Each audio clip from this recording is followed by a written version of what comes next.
Sometimes the people we overlook carry the keys to everything we think we understand. Clara Mills learned this truth the hard way, watching a 74-year-old woman arrange homemade cookies on a folding table while the world prepared to teach her a lesson she'd never forget. The morning fog hadn't yet lifted from the streets of downtown Los Angeles when Clara Mills wheeled her small cart to the corner outside Café Moderne. Her weathered hands arranged the plastic containers with practiced precision, each one filled with chocolate chip cookies that still carried the warmth of her kitchen oven. The metal legs of her folding table scraped against the concrete, a sound that echoed off the gleaming windows of the upscale coffee shop behind her. She'd been invisible for so long that invisibility felt like a second skin. Commuters streamed past, their designer coffee cups steaming in the cool air, their conversations flowing around her like water around a stone.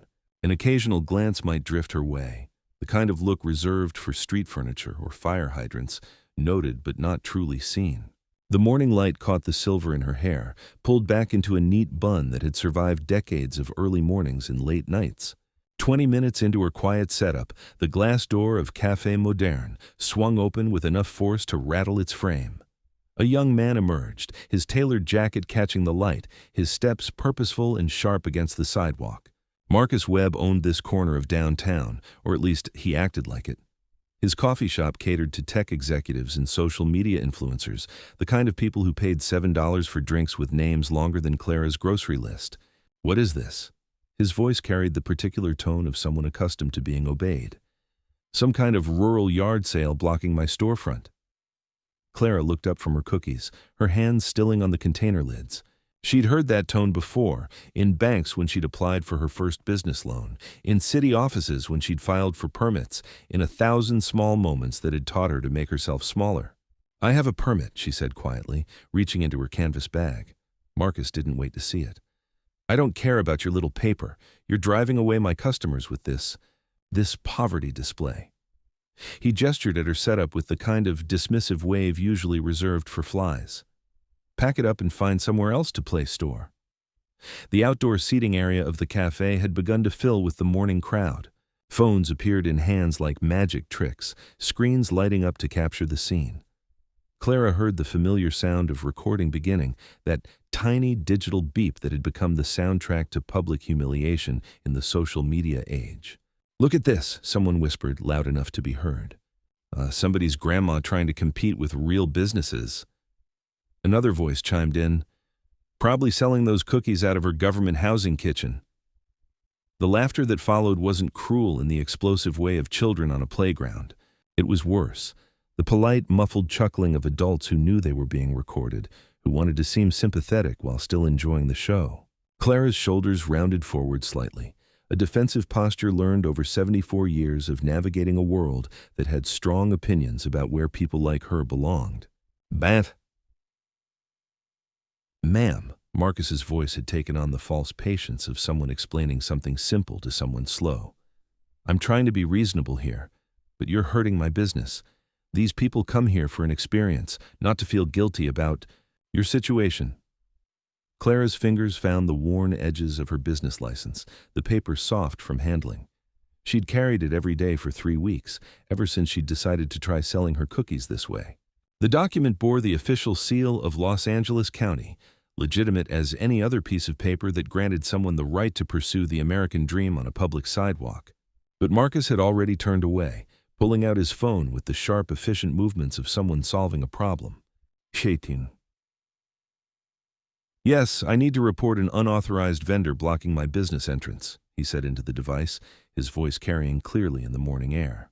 "She's refusing to move and it's creating a disturbance." The word disturbance hung in the air like smoke.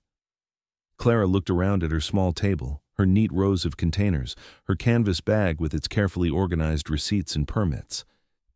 She tried to see what Marcus saw, tried to understand what part of her presence felt dangerous enough to require intervention from the city. 40 minutes later, 2 municipal enforcement officers approached her table. They moved with the tired efficiency of people who'd done this particular dance many times before. Their uniforms were crisp in the morning sun, their clipboards filled with forms that could transform someone's livelihood into a violation with a few pen strokes. "Morning, ma'am," the taller officer said, his tone professionally neutral. We've received a complaint about unpermitted vending activity. Clara reached for her license again, but the gesture felt futile. She'd learned long ago that having the right papers didn't always mean having the right to exist in certain spaces. Still, she held out the document, her hand steady despite the flutter in her chest. The officer glanced at the permit with the kind of cursory attention usually reserved for expired coupons. This doesn't override local business concerns, ma'am. You're going to need to relocate. But it's a public sidewalk, Clara said, her voice gaining strength from the simple truth of the statement. Public, but subject to community standards, the second officer chimed in. We're asking you to move along voluntarily. No citations today, but we can't have unauthorized commercial activity disrupting established businesses. The word unauthorized settled over Clara like a heavy coat. She'd built her life on being authorized. Authorized by customers who'd bought her cookies for 20 years, authorized by the banks that had approved her loans, authorized by her own sweat and determination. But standing there with her small table and her homemade goods, she felt the familiar weight of being deemed unauthorized by the simple fact of her existence. As she folded her table and packed her containers, the outdoor seating area of Café Moderne buzzed with satisfied conversation. Phones disappeared back into pockets and purses, the entertainment concluded. Marcus Webb stood in his doorway, arms crossed, watching her leave with the expression of someone who'd successfully defended his territory. Clara walked away slowly, the wheels of her cart catching on the uneven sidewalk. She didn't look back, but she could feel the weight of their gazes, the relief of a problem solved, order restored. Behind her, the morning resumed its normal rhythm, the brief interruption already fading into the background noise of urban life. But 3 blocks away, pulling her cart into the shade of a bus stop, Clara Mills pulled out her phone. Her fingers, weathered from decades of mixing dough and counting change, moved across the screen with surprising confidence. She scrolled through her contacts until she found the number she wanted, then pressed call. "Jackson?" she said when the voice answered. "It's Aunt Clara. I think it's time we had that conversation about the downtown property." The voice on the other end belonged to Jackson Mills, her nephew, a successful real estate attorney who'd been handling her business affairs for the past 5 years. He'd been telling her for months that she should leverage her property holdings, maybe get more involved in the strategic side of her business empire. Clara had always preferred the kitchen to the boardroom, but sitting in that bus stop with the taste of humiliation still fresh in her mouth, strategy suddenly felt very appealing. "The Café Moderne lease?" Jackson's voice carried a note of surprise. "Aunt Clara, that's a significant piece of real estate. The current tenant has 2 years left on his contract." "I know," Clara said, watching the morning traffic flow past. "I think we need to review the terms, particularly the community engagement clauses." There was a pause on the other end of the line. Jackson had drawn up that lease himself, and he knew every word of it.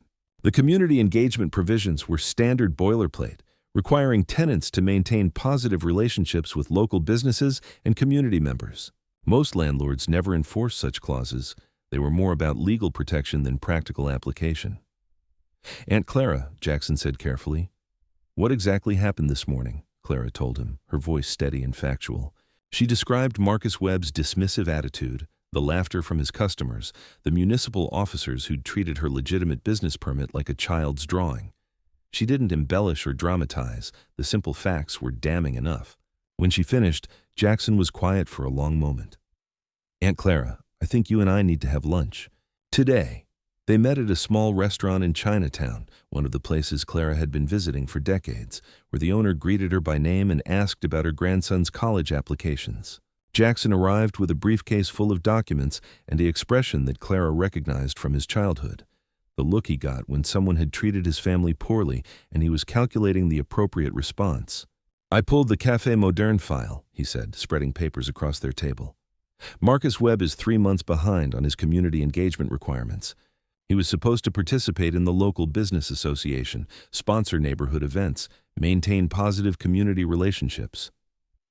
Clara studied the documents, her reading glasses reflecting the afternoon light. She'd built her business on details, the exact temperature for melting chocolate, the precise timing for perfect cookies, the careful calculations that turned ingredients into profit. These legal documents were just another kind of recipe. "What happens if he's in violation?" she asked. "Lease termination," Jackson said simply, "with 30 days' notice." Clara nodded slowly. She'd spent 50 years building her business, starting with a borrowed oven and a notebook full of her grandmother's recipes. Mills Bakes had grown from a single bakery into a network of 12 franchises across California, each one carrying the recipes and standards that Clara had developed over decades of early mornings and late nights. She'd learned to be strategic about expansion, careful about partnerships, meticulous about maintaining quality. But she'd never learned to be strategic about respect. That, she was realizing, might have been an oversight. "Jackson," she said, folding her napkin with precise creases, "I want you to schedule a meeting with Mr. Webb, tomorrow morning, 10 o'clock. "What kind of meeting?" Clara smiled, the expression transforming her weathered face. "A landlord-tenant conference. I think it's time Mr. Webb learned who actually owns his little corner of downtown." The next morning, Marcus Webb arrived at his coffee shop to find Jackson Mills waiting outside with a briefcase and a formal expression. He'd dressed carefully for this meeting. His best suit, Italian leather shoes, the kind of armor that successful young entrepreneurs wore to establish dominance. "Mr. Webb?" Jackson's voice was professionally pleasant. "I represent the property owner. We need to discuss some lease compliance issues." Marcus unlocked his door, his movements slightly less confident than usual. He'd dealt with property management companies before, usually young assistants who could be charmed or intimidated into flexibility. This man looked different. Older, more serious, the kind of lawyer who probably charged by the minute. "Bribeers." "I wasn't aware there were any issues," Marcus said, leading Jackson inside. The coffee shop smelled like expensive beans and vanilla syrup, its exposed brick walls covered with local art that Marcus had curated to appeal to his target demographic. Jackson opened his briefcase with practiced efficiency. "Community engagement requirements, Mr. Webb, Section 12 of your lease agreement. You're significantly behind on your obligations." Marcus frowned, trying to remember the details of a contract he'd signed 2 years ago. "Community engagement? I sponsor the neighborhood 5K every year." "That's recreational sponsorship," Jackson corrected, consulting his documents. "Community engagement specifically requires maintaining positive relationships with local business owners and community members. It appears there was an incident yesterday morning involving harassment of a licensed local vendor." The color began to drain from Marcus's face. He remembered the old woman with the cookies, the phones recording, the satisfaction he'd felt at solving what he'd seen as a problem. It hadn't occurred to him that the incident might have legal implications. "That was just... she was blocking foot traffic," Marcus said weakly. Jackson placed a photograph on the coffee shop's counter. It showed Clara's small table and neat cookie display, positioned well within the legal boundaries of public sidewalk space. A second photo showed the wide, unobstructed path for pedestrians. A third captured Marcus himself, gesturing dismissively while Clara stood with her head bowed. "Mr. Webb," Jackson said quietly, "the vendor you harassed yesterday morning is Clara Mills. She's the founder of Mills Bakes, which operates 12 successful franchise locations across California. She's also the owner of this building, and therefore your landlord." Marcus Webb's expensive Italian shoes seemed to lose their purchase on the polished concrete floor. His carefully curated confidence crumbled like stale pastry, replaced by the sick realization that he'd just publicly humiliated the person who controlled his business's future. I didn't know," he stammered. "That's precisely the problem," Jackson replied. "The community engagement clause exists to ensure that tenants like yourself invest in understanding and respecting the community you serve. Yesterday's behavior suggests you failed to meet that standard." Jackson placed a formal notice on the counter, its legal language stark and uncompromising. "You have 30 days to cure this violation. The property owner requires a written apology to Mrs. Mills, completion of a community business relations course, and evidence of positive engagement with local vendors and community members." Marcus stared at the notice, his mind racing through the implications. Starting over somewhere else would cost him everything: his built-up customer base, his carefully designed interior, the reputation he'd spent 2 years building. The coffee shop wasn't just his business, it was his identity, his proof that he belonged in this gentrifying neighborhood. "What if I complete the requirements?" he asked. Jackson's expression didn't soften. "Then you'll have demonstrated that you can be the kind of tenant this community deserves. Mrs. Mills believes in second chances, Mr. Webb, but she also believes in accountability." That afternoon, Clara returned to her corner outside Café Moderne. She set up her table with the same careful precision as the day before, arranging her cookies in neat rows, checking that her permit was visible and properly displayed. The autumn sun felt warm on her shoulders as she waited. Marcus Webb emerged from his coffee shop exactly 15 minutes after she'd finished setting up. He moved differently than he had the day before, less swagger, more uncertainty. In his hands, he carried a handwritten letter and a cup of coffee that smelled like the expensive single-origin blend he usually reserved for his most particular customers. "Mrs. Mills?" His voice was quiet, stripped of yesterday's authority. "I owe you an apology." Clara looked up from her containers, her expression neutral but not unkind. She'd learned long ago that anger was less useful than attention, that watching how people behaved when they thought they were powerless told you everything you needed to know about their character. Marcus held out the letter, his hands slightly unsteady. "I wrote this myself, not from a template or anything. I wanted you to know that what I did yesterday was wrong, and it came from my own prejudices and assumptions. You didn't deserve that treatment." Clara accepted the letter, noting the careful penmanship, the way Marcus had clearly taken time to choose his words thoughtfully. She read it slowly, aware that he was watching her face for some sign of forgiveness or continued judgment. "You assumed I was poor," she said when she finished reading. Marcus nodded, his cheeks coloring. "Yes." "You assumed I was uneducated." "Yes." "You assumed I didn't belong in your neighborhood." "Yes." His voice was barely audible. Clara folded the letter carefully and placed it in her canvas bag. "Mr. Webb, I've been selling cookies for 50 years. I've been underestimated for 74. Your assumptions about me weren't unusual. They were just more public than most." She gestured to the coffee cup in his hands. "Is that for me?" Marcus nodded, extending the cup with both hands like an offering. "It's our best blend. No charge. I was hoping you might try one of my cookies in return. If that's not presumptuous." Clara accepted the coffee and selected a chocolate chip cookie from her display. She handed it to Marcus, who bit into it carefully, his expression shifting from nervous politeness to genuine surprise. "This is incredible," he said, and Clara could hear the authenticity in his voice. "I've never tasted cookies like this." 60-year-old recipe, Clara said, sipping the coffee. It was good, complex and rich, the kind of careful craftsmanship that reminded her of her own attention to detail. "My grandmother taught me. She said the secret wasn't in the ingredients, it was in treating each batch like it mattered."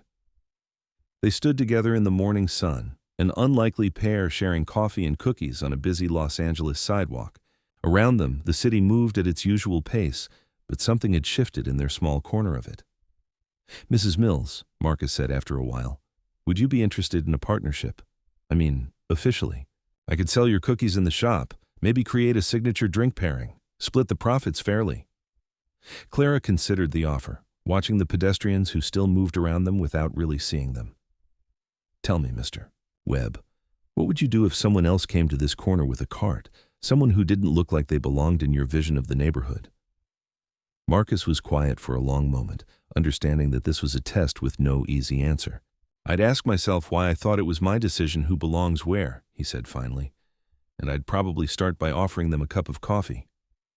Clara smiled, the expression transforming her face the way sunrise transforms landscape. "Mr. Webb, I think we might be able to work together." Over the following weeks, their partnership evolved into something neither of them had expected. Clara's cookies became the signature offering at Café Moderne, displayed in a glass case that Marcus had commissioned specifically for them. He'd insisted on including a small placard with Clara's photo and the story of Mills Bakes, turning her presence from invisible to celebrated. But more importantly, Marcus had begun to see his neighborhood differently. He started conversations with the vendors who worked nearby, learned their names and their stories. He created a community board where local entrepreneurs could advertise their services. He hosted monthly neighbor nights where small business owners could network and collaborate. Clara, meanwhile, discovered that she enjoyed the strategic side of business more than she'd expected. She worked with Jackson to identify other properties in the area where similar partnerships might flourish, places where small vendors could find stable footing in an increasingly expensive city. The transformation didn't happen overnight, and it wasn't without complications. Some of Marcus's original customers grumbled about the changes, preferring the exclusive atmosphere they'd previously enjoyed. A few vendors were suspicious of offers that seemed too good to be true, having learned to be wary of sudden generosity from property owners. But Clara had patience, the kind developed over decades of watching dough rise and businesses grow. She knew that real change happens slowly, one conversation at a time, one relationship at a time, one cookie at a time. 6 months after that first morning confrontation, the corner outside Café Moderne had become something unprecedented in downtown Los Angeles, a genuinely inclusive space where entrepreneurs of all backgrounds could find community and support. Clara still set up her table most mornings, but now she was surrounded by other vendors who'd been encouraged to join the informal marketplace that had developed. There was Maria Gonzalez with her breakfast burritos, David Kim with his handmade jewelry, and Fatima Al-Hassan with her stunning henna designs. The sidewalk buzzed with the kind of diverse energy that made the neighborhood feel alive rather than artificially curated.